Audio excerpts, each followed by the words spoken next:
Guys and girls, you've seen the title. In this episode, we're gonna talk about what you can do to improve your passing in order to perform better in football matches. And before I start, I have to say that if you're looking for a golden tip and that overnight miracle, this is not the episode for you. But instead, if you're willing to listen and hopefully learn something regardless of your position, keep watching. As a quick note, you can of course find all the timestamps in the first comment below. And with that out of the way, let's go.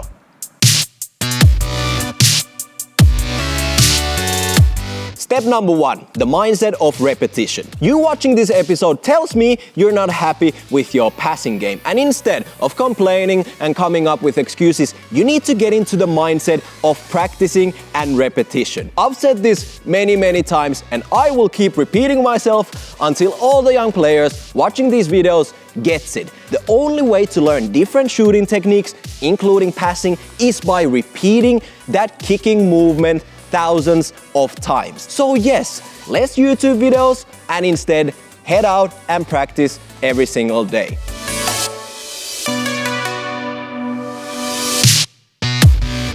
Step 2, master the essentials with both feet. I'm sure you have a teammate who can pass the ball with both feet, and that skill is always respected and loved by every single coach in the world, as it simply makes you a lot more dangerous force on the pitch. Now, with the essentials, I mean you being able to pass the ball with the inside, the outside of your foot, and of course, pinging the ball. And the reason you wanna master those 3 essential passing techniques with both feet is that 99% of the times in game situations, you're gonna pass the ball in one of those ways. So obviously, in order to perform better in matches, you should focus on those. So start working, passing the ball with both feet.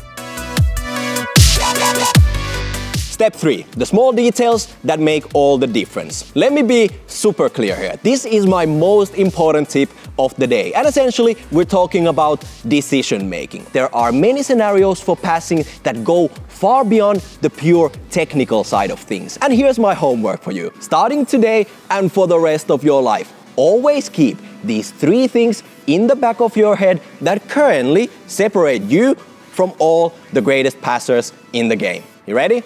Here they are. Number 1, should you pass the ball directly towards your teammate or push the ball slightly ahead of him to not only move him, the ball, but also the game forward? Obviously, the wrong decision here could ruin the chance for a quick counterattack and in general, slow the game down, which is something we don't want to happen. So next time your teammate is not making a run to empty space, perhaps don't kick the ball 10 meters ahead of him. There are countless examples here, but I'm sure you already get my point.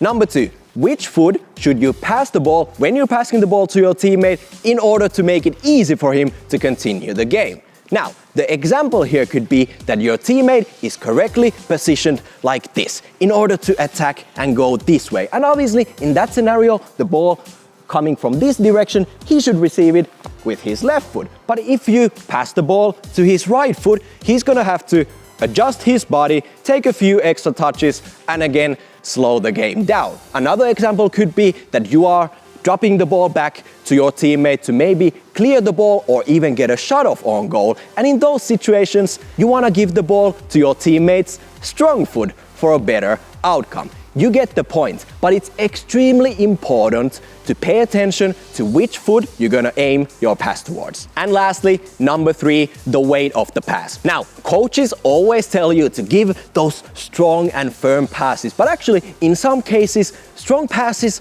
are not the ones that the game requires, because if you pass the ball too hard, you're gonna make it very difficult for your teammate to receive the ball. So even though you kind of made a successful pass, you didn't really do any favors to your teammate who potentially lost the ball. Now, an example where a lighter pass could be very useful is, again, you dropping the ball back to your teammate in order for him to clear the ball, shoot the ball towards the goal, or especially if you're passing the ball back to your goalkeeper. But keep in mind that in some scenarios, too light of a pass will be easy for the defenders to intercept.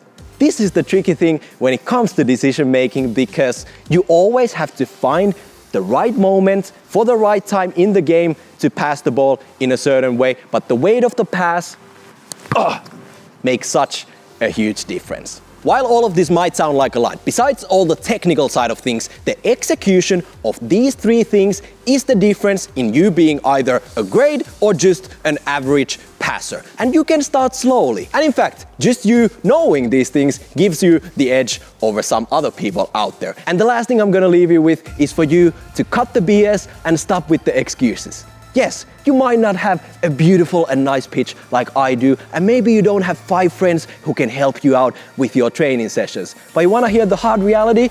Nobody cares about your excuses. And some guy out there who has it even worse than you do is working harder than you. So think about that one. Now, today, I'm actually not gonna ask you to check out the playlist right down here to learn even more skills, because I want you to go out and practice. But actually, you can spend 2 seconds and subscribe to our channel before you do that, because once you come back from practicing, you can check out even more videos. That's it for today. I'm out.